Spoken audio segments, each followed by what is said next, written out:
Episode 297। फिर सबकी तरफ देखकर फिर मोक्ष को देखा जो अब तक अपनी बीवी की हालत जानकर और उस डॉक्टर की गलती की वजह से अपनी बच्चे की मौत के बारे में जानकर किसी शैतान की तरह लग रहा था। वो गुस्से से पागल हो रहा था। उसका दिल दिमाग सब मानो गुस्से से भर गया था। वो अभी सबका खून कर देना चाहता था। जब उसने उस डॉक्टर को चुप देखा तो उसने उसकी हाथ पर गोली चला दिया। और क्या मेरी बीवी कहाँ है बताओ, डैम इट। अब आगे मोक्ष को इतने गुस्से में देखकर वो डॉक्टर थर थर कांपने लगी। ऊपर से उसके हाथ में बहुत ज्यादा दर्द हो रहा था। वो जोर जोर से रोने लगी तो राघव ने गुस्से से उसकी दूसरे हाथ पर भी गोली चला दिया और बोला, तुम डॉक्टर ही हो ना, तुम ऐसे ही अटक अटक कर बात करते हो क्या? अगर इतना ही डर लगता है तो तुम्हें डॉक्टर बनने की क्या जरूरत थी? मेरी प्रिंसेस कहाँ है और क्या किया है तुम लोगों ने उसके साथ? तुम डॉक्टर भी हो क्या? जब तुम लोग पेशेंट को ठीक से ट्रीट नहीं कर सकते तो तुम कैसे डॉक्टर हो? तुम लोगों को पता भी जिसके साथ उस डॉक्टर ने गलत मेडिसिन देकर इतना सब किया है वो कौन है? तुम लोगों को मरने की अगर जल्दी नहीं है तो बताओ मेरी बहन कहाँ है? बाकी सब भी गुस्से से उन सबको घूरने लगे।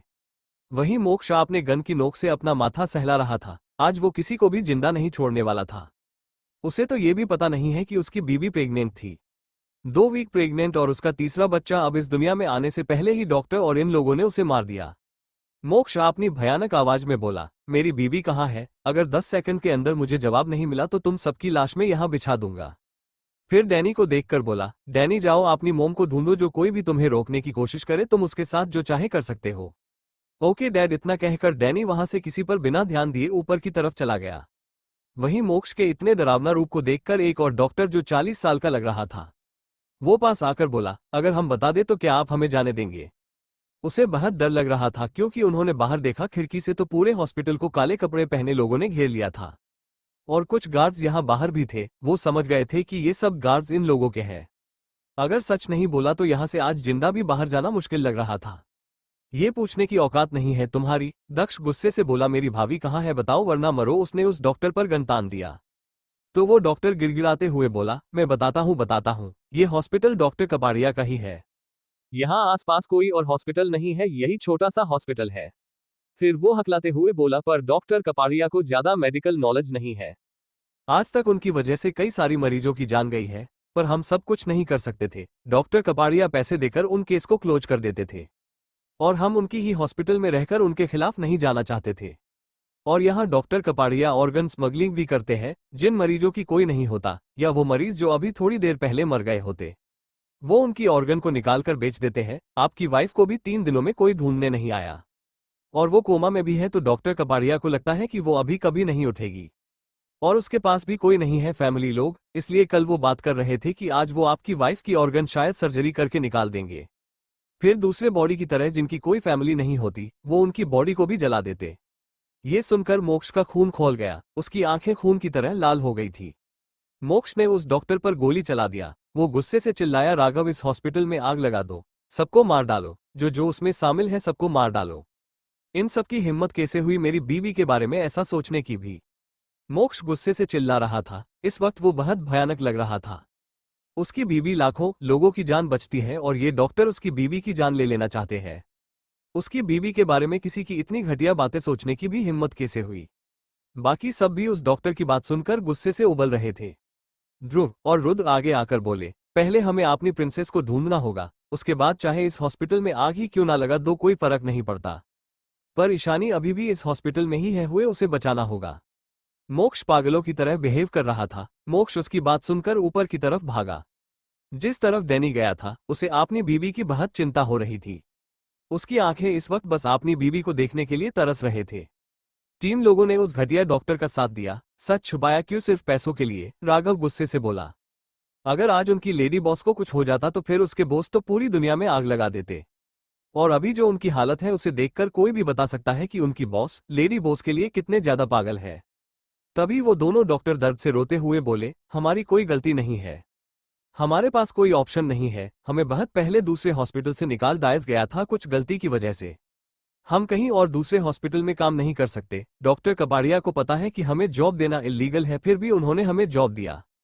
इसलिए उनकी इल्लीगल काम के बीच में आने की हिम्मत नहीं करते।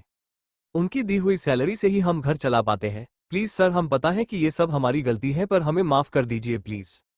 उनकी बात सुनकर सब और भी गुस्सा हो गए। मतलब इन सबको किसी गलत काम की वजह से दूसरे हॉस्पिटल से निकाल दिया गया है। और इनका डॉक्टर प्रैक्टिस सर्टिफिकेट को भी कैंसिल कर दिया गया है। फिर भी ये इस हॉस्पिटल में काम कर रहे हैं और उस डॉक्टर ने उन्हें अपनी इल्लीगल काम में मदद करने के लिए रखा है। रुद्र ऊपर की तरफ चला गया, उसके पीछे पीछे राघव और बाकी सब भी चले गए। कुछ गार्ड्स भी उनके पीछे पीछे उन्हें फॉलो करते हुए चले गए। वहीं मोक्ष डेसे जा रहा था। सामने कुछ लोग बेहोश होकर पड़े थे जो कि गार्ड्स लग रहे थे। ये हॉस्पिटल बाहर से तो बहुत छोटा और बेकार लग रहा था, पर यहाँ ऊपर की फ्लो में सब कुछ अच्छा और क्लीन था। उन लोगों को देखकर मोक्ष समझ गया कि डैनी ने इन सबको बिजली की झटका दिया है। मोक्ष उन्हें क्रॉस करके चला गया तो वहां एक लिफ्ट था जो शायद टॉप फ्लो में जाता था। मोक्ष जल्दी से लिफ्ट से टॉप फ्लो में चला गया। यहाँ भी कुछ गार्ड्स पड़े हुए थे, उनमें से शायद कुछ गार्ड्स मर गए थे। आगे डैनी की आवाज आई, डैड मोम इस रूम में है। डैनी एक गार्ड को बिजली की झटके देते हुए मोक्ष की तरफ देखकर बोला। मोक्ष जल्दी से डैनी के पास चला गया और सामने वाले रूम की डोर को गुस्से से किक किया।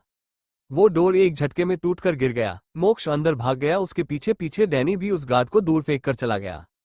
अंदर आकर मोक्ष ने जब ईशानी को बेड पर बेजान लेटा हुआ पाया तो उसकी दिल की धड़कन रुक सी गई। उसकी बीबी। मोक्ष ने देखा तो एक डॉक्टर हाथ में स्कैल्पेल ब्लेड था और पास में एक और डॉक्टर खड़ी थी। वो उसकी बीबी की पेट की तरफ स्कैल्पेल बढ़ा रहा था। ये देखकर मोक्ष का खून खौल रहा था, उसकी लाल आंखें और भी लाल हो गई थी। वहीं वो दोनों डॉक्टर और 3 नर्स जो उस रूम में थे वो सब डोर खुलने की आवाज से मोक्ष की तरफ देखने लगे थे। मोक्ष झटके से आगे बढ़ा और उस डॉक्टर के हाथ से स्कैल्पेल छीन लिया और गुस्से से बोला, तुम्हारी हिम्मत कैसे हुई मेरी बीबी को हाथ लगाने की। वहीं वो डॉक्टर हैरान था और हकलाते हुए बोली, तुम्हारी बीबी, तुम अंदर कैसे आए। बाहर उसके 60 के आसपास गार्ड्स मौजूद थे। किसी का यहां तक पहुंचना नामुमकिन है, उसके गार्ड्स क्या कर रहे हैं। मोक्ष ने गुस्से से उसके मुंह पर एक मुक्का जड़ दिया। मेरी बीबी को मारना चाहते हो तुम, तुम्हारी इतनी हिम्मत, तुम मोक्ष राजवंश की बीबी को हाथ लगाओ। मोक्ष पागल हो रहा था और वो थोड़ी देर कर देता या डैनी अपनी मोम को अपने एडवांस सिस्टम के जरिए ट्रैक नहीं कर पाता तो क्या वो इतनी जल्दी यहां पहुंच पाता, तो उसकी बीबी के साथ क्या होता। क्या ये डॉक्टर उसकी बीबी की जिंदा होते ही उसकी ऑर्गन निकाल लेता। तुमने मेरे बच्चे को मार दिया और तुम मेरी बीबी की ऑर्गन निकालकर मारना चाहते थे ना।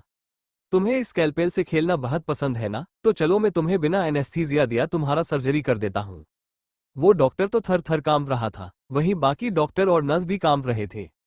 देखिए, हम बस इनकी सर्जरी कर रहे थे, इनकी मिसकैरेज हुई है ना, इसलिए आप हमें गलत समझ रहे हैं। डॉक्टर कपाड़िया को जब कुछ नहीं सूझा तो वो झूठ बोलने लगा ताकि ये इंसान उसे छोड़ दे, बाद में वो इसे देख लेगा। बाकी डॉक्टर और नर्स भी बोल पड़े, हाँ वो सही कह रहे हैं, अगर आप आ गए हैं तो अपनी बीबी को लेकर आप जा सकते हैं। मोक्ष ने एक अजीब स्माइल किया और उस स्कॉल्पेल से उस डॉक्टर की दोनों हाथ की नस को काट दिया और बोला, इन्हीं है से तूने मेरी बीबी को छुआ, मेरे बच्चे की जान लिया।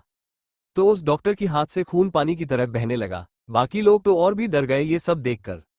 तुम डॉक्टर ही ना, तुम खून से क्यों डर रहे हो, तुम्हें तो खून देखने की आदत है ना, तो अपना खून देखो। मोक्ष की होंठों पर एक साइको इंसान के जैसे क्रिपी स्माइल था। वो डॉक्टर चिल्ला रहा था, तभी मोक्ष ने उस स्कैल्पेल को उस डॉक्टर की चेस्ट में घुसा दिया और स्कैल्पेल को नीचे उसकी पेट तक लेकर आने लगा। डॉक्टर कपाड़िया को ऐसा लग रहा था जैसे उनकी हर एक ऑर्गन धीरे धीरे काट रहा है ये इंसान। डॉक्टर कपाड़िया के अंदर अब चीखने के लिए भी जान नहीं बची थी। रूम में सिर्फ दूसरे डॉक्टर और नर्स की डर चीखने चिल्लाने की आवाजें आ रही थी। अब तक बाकी सब भी अंदर आ चुके थे। ईशानी की सभी भाई और दक्ष ईशानी के पास चले गए। ईशानी की माथे पर पट्टी थी, उसकी खूबसूरत चेहरा इस वक्त मुरझाया हुआ था और उसकी बॉडी जैसे बेजान पड़ा हुआ था, कोई मूवमेंट नहीं थी। ये देखकर सब रोने लगे। तभी मोक्ष डॉक्टर कपाड़िया की आंखों को देखकर बोला, इन्हीं आंखों से तूने मेरी बीबी पर नजर गड़ाया था ना, उसकी ऑर्गन लेना चाहते थे। इतना कहकर उसने डॉक्टर कपाड़िया की आंखों में उस स्कैल्पेल को घोंप दिया, फिर दूसरी आंख में भी स्कैल्पेल को घोंप दिया। डॉक्टर कपाड़िया की आंखों से खून बहने लगा। वो लास्ट बार बस धीरे से चीखा, फिर जमीन पर गिर पड़ा। उसकी मौत इतनी भयानक तरीके से होते हुए देखकर बाकी सब डर से कांपने लगे और घुटनों के बल बैठ गए। हुए मत मारो, ये सब डॉक्टर कपाड़िया की गलती है, वही अपनी वाइफ की ऑर्गन बेचना चाहते थे। हम तो बस उन्हें असिस्ट कर रहे थे क्योंकि उन्होंने हमें पैसे दिए थे। हमने आपकी बीबी के साथ कुछ नहीं किया, प्लीज हमें छोड़ दीजिए, हम खुद को कानून के हवाले कर देंगे। कानून यहाँ सिर्फ मोक्ष राजवंश का कानून चलता है। अब जाकर सबको समझ आया था कि सामने खड़ा इंसान मोक्ष राजवंश है। बिजनेस की दुनिया की बेताज बादशाह और बेड पर पड़ी खूबसूरत लड़की जिससे देखते ही नजर ना हटे वो उसकी वाइफ थी, जिसकी वो ऑर्गन बेचकर करोड़ों रुपए कमाना चाहते थे। अगर वो सब मोक्ष राजवंश की बीबी का ख्याल रखते तो क्या मोक्ष राजवंश उन्हें करोड़पति नहीं बना देता।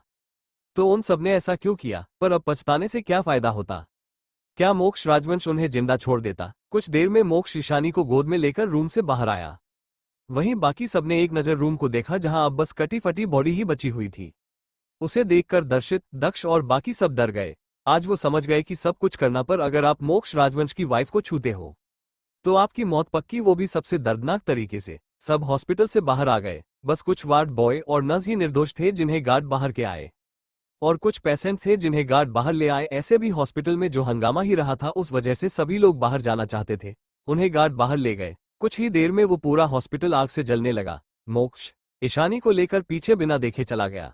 भाई लोग, ये जब आपको और भी न्यूज स्टोरी सुनाना है तो जाओ कमेंट सेक्शन में टेलीग्राम का लिंक है, ज्वाइन करो, वहां आपको न्यूज स्टोरी मिल जाएगी। और हाँ, channel subscribe, like, comment, share करना ना भूले। मिलते हैं अगले एपिसोड में। राधे राधे।